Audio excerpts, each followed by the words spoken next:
Good morning बच्चों।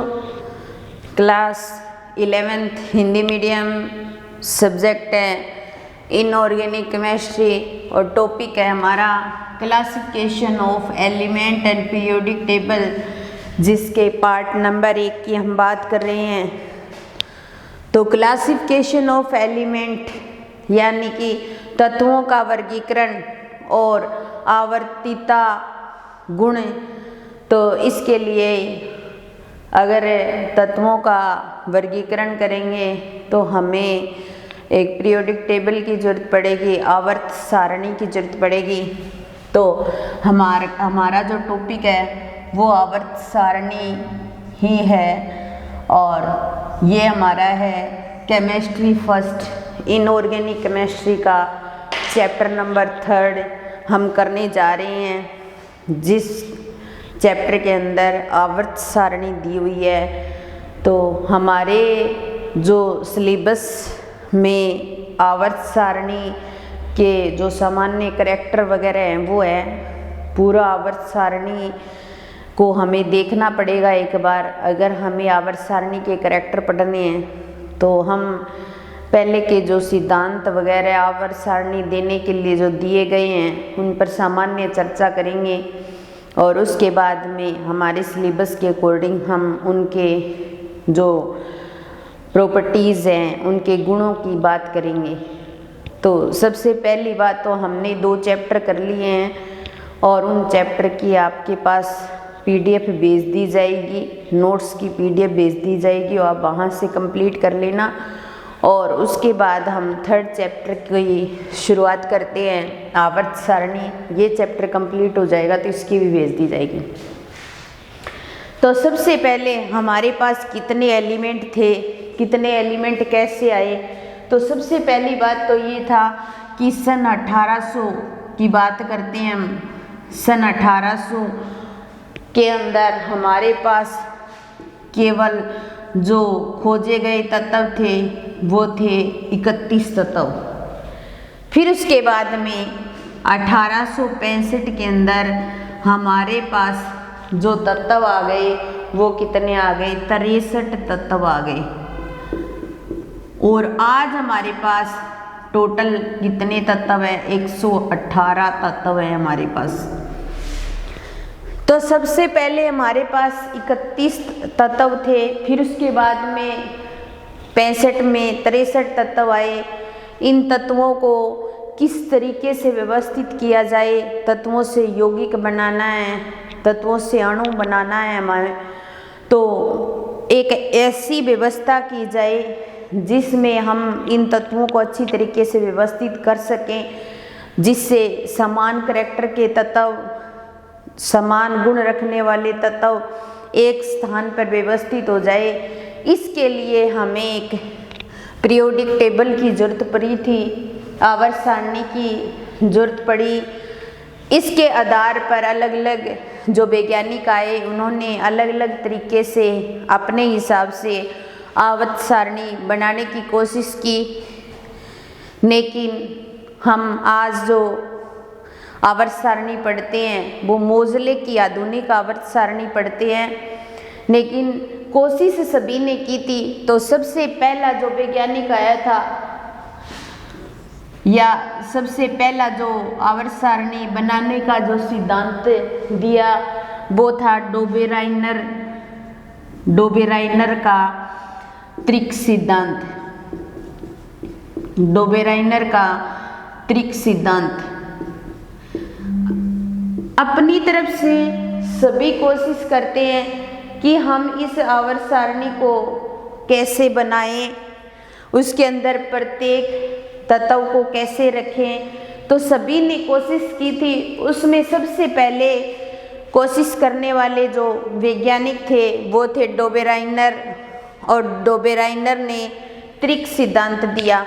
इसने ऐसे किया कि 3-3 एलिमेंटों का एक समूह बनाना चाहा, जो मतलब 3-3 एलिमेंट के अकॉर्डिंग या 3-3 तत्व लेकर उनको इस तरीके से व्यवस्थित किया कि पहले तत्व का और तीसरे तत्व का जो परमाणु भार होता है उसका औसत बीच वाले तत्व का आता है, इस तरीके से व्यवस्थित किया।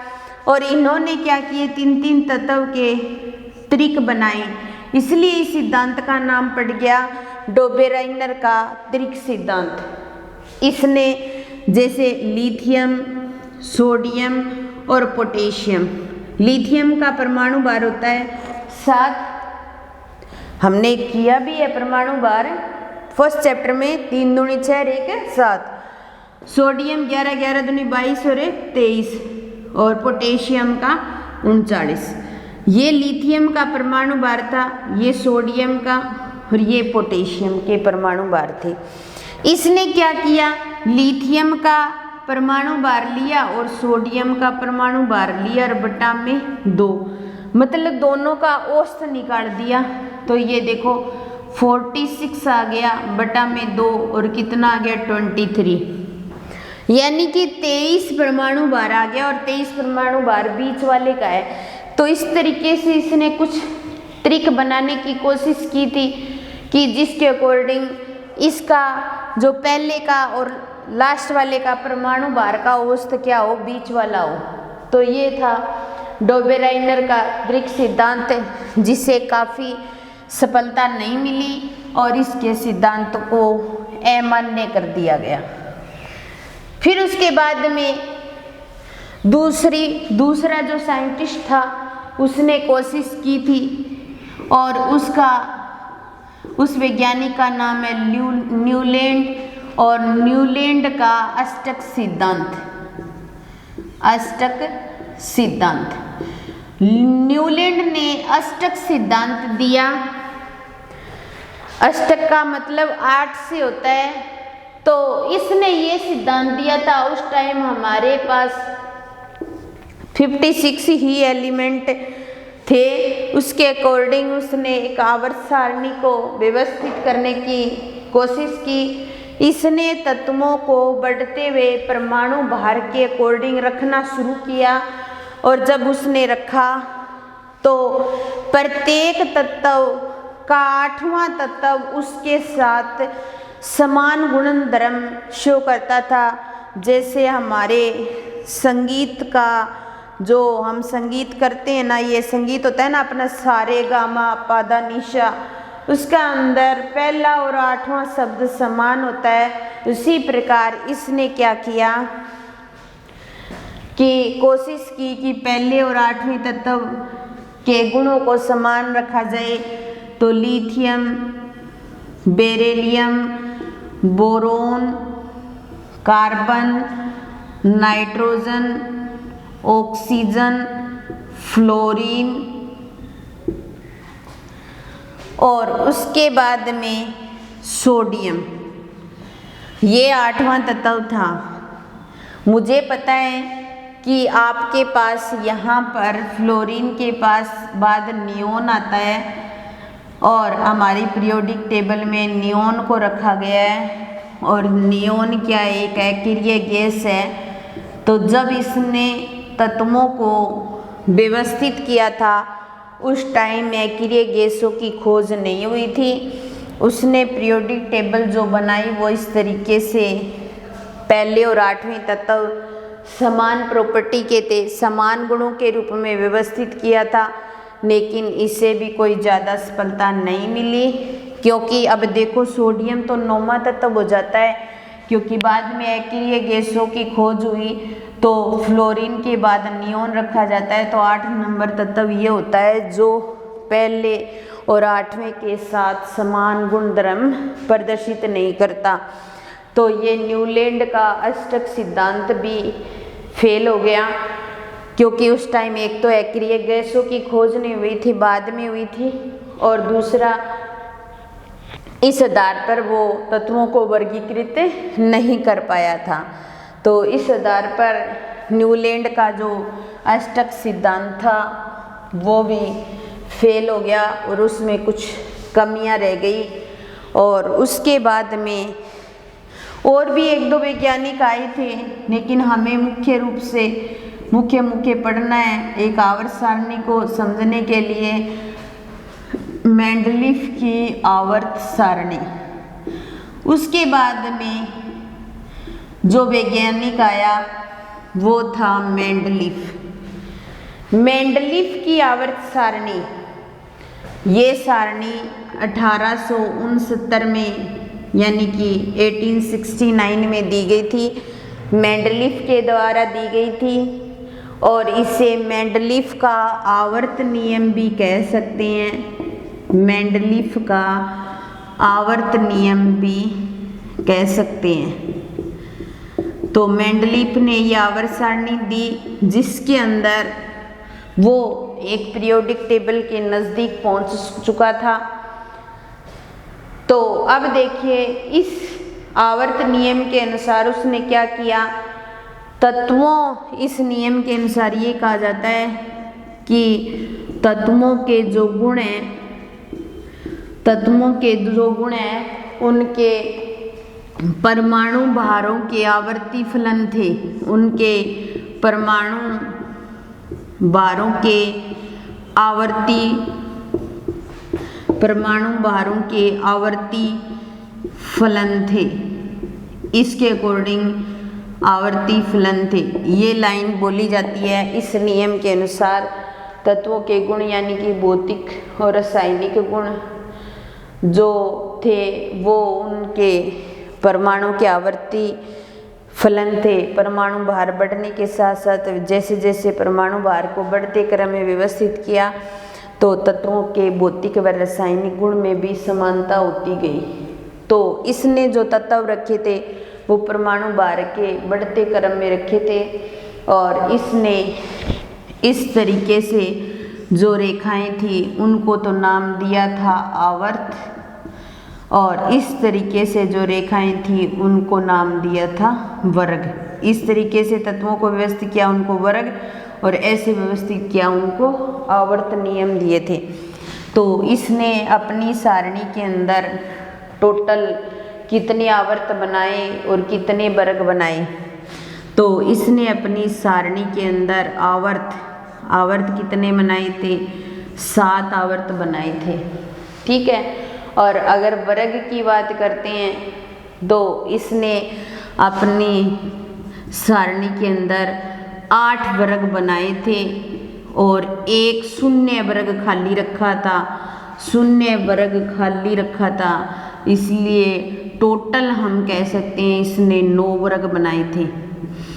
तो कई बार कंपटीशन एग्जाम में पूछ लिया जाता है 8 वर्ग बनाए या 9 वर्ग, अगर 9 दिया है तो 9 करेंगे, 8 दिया है तो 8 करेंगे, क्योंकि 8 तो उसने बनाए जिसके अंदर तत्वों की व्यवस्था की थी और एक वर्ग खाली भी रखा था जिसको शून्य नाम दिया था। अक्रिय गैसों की खोज बाद में हुई थी तो इस शून्य वर्ग के अंदर ही रखी गई थी अक्रिय गैसें। तो उसने 7 आवर्त बनाए जिसमें प्रथम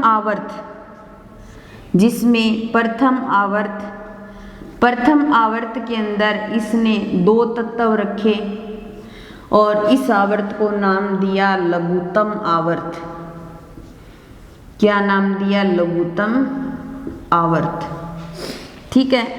फिर दूसरे द्वितीय व तृतीयक आवर्त,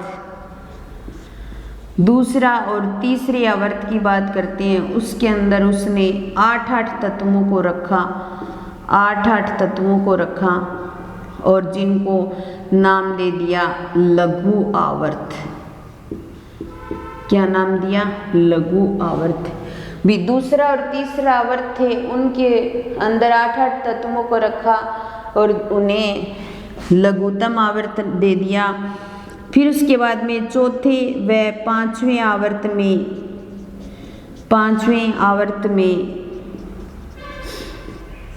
में इसने 18-18 तत्वों को रखा और जिनको नाम दे दिया दीर्घ आवर्त। क्या नाम दिया? दीर्घ आवर्त। फिर उसके बाद में छठे व सातवें आवर्त में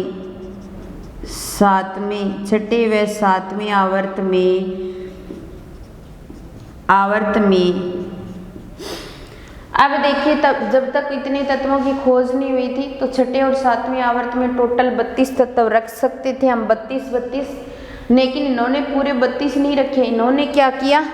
तीसरे वर्ग से तीसरे वर्ग से संबंधित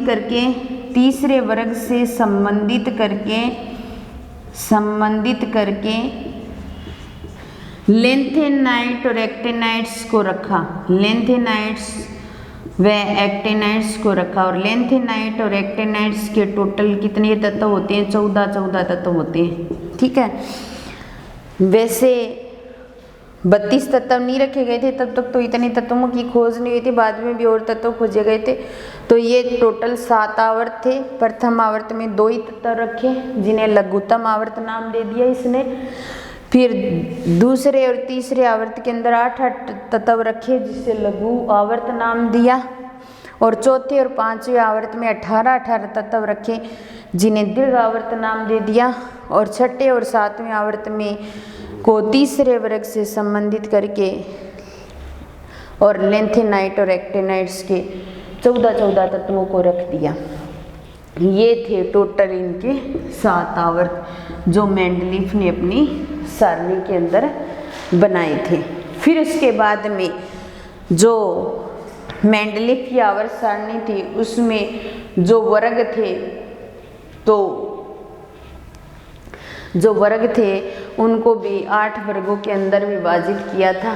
वर्ग थे उनको जिनको रोमन संख्या में फर्स्ट, सेकंड, थर्ड और फोर्थ और फिफ्थ और सिक्स्थ और सेवेंथ और एट्थ व शून्य वर्ग खाली रखा था इसने। इतने वर्गों में विभाजित किया जिसमें प्रत्येक फर्स्ट से लेकर सेवन्थ को फर्स्ट ए और फर्स्ट बी, फिर सेकंड को सेकंड ए और सेकंड बी में विभाजित किया। इसको थर्ड ए और थर्ड बी में विभाजित किया। फिर इसको फोर्थ ए और फोर्थ बी में विभाजित किया। इसको फिफ्थ ए और फिफ्थ बी में, और इसको सिक्स्थ ए और सिक्स्थ बी में, और इसको सेवन्थ ए और सेवन्थ बी में विभाजित किया। और जो ये वर्ग था इसको आगे एट्थ तीन में आगे विभाजित कर दिया और शून्य वर्ग क्या रख दिया? खाली रख दिया। तो इस तरीके की एक पीरियोडिक टेबल मेंडलीफ ने तैयार की थी, लेकिन इसे भी कोई मतलब एक पीरियोडिक टेबल बनाने का आधार मेंडलीफ ने जरूर दिया था, क्योंकि जो मोजले की पीरियोडिक टेबल है वो इसी को देख करके इसी में कुछ सुधार करके बनाई गई है। तो मोजले की जो पीरियोडिक टेबल, आधुनिक पीरियोडिक टेबल जो आज हम पढ़ते हैं, वो पीरियोडिक टेबल इसी को आधार बनाकर बनाई गई है। तो मैं मोजले की पीरियोडिक टेबल का आधार मेंडलीफ की पीरियोडिक टेबल को मानती हूँ, जिसके ये बिल्कुल उस पार नज़दीक पहुँच गया था। लेकिन इसने क्या किया था? परमाणु भार के आधार पर एलिमेंट को रखा था, और जो मोजले की पीरियोडिक टेबल है वो परमाणु क्रमांक के आधार पर रखी गई है। तो इसने भी बहुत सारी कोशिश की थी और इस आधार पर इसने कुछ आवर्त और वर्ग बनाए। फिर एक बार तो हम इस क्लास का यही समापन करते हैं। नेक्स्ट क्लास में हम पढ़ेंगे मेंडलीफ की आवर्त नियम या मेंडलीफ की आवर्त सारणी में कौन सी कमियां रह गई थी और उन कमियों में सुधार किया था मोजले ने। और फिर हम पढ़ेंगे मोजले की आधुनिक पीरियोडिक टेबल जो हम काम में लेते हैं, जिसके अकॉर्डिंग हम बहुत सारे एलिमेंट भी पढ़ेंगे। तो आज की क्लास यही समाप्त करते हैं। धन्यवाद।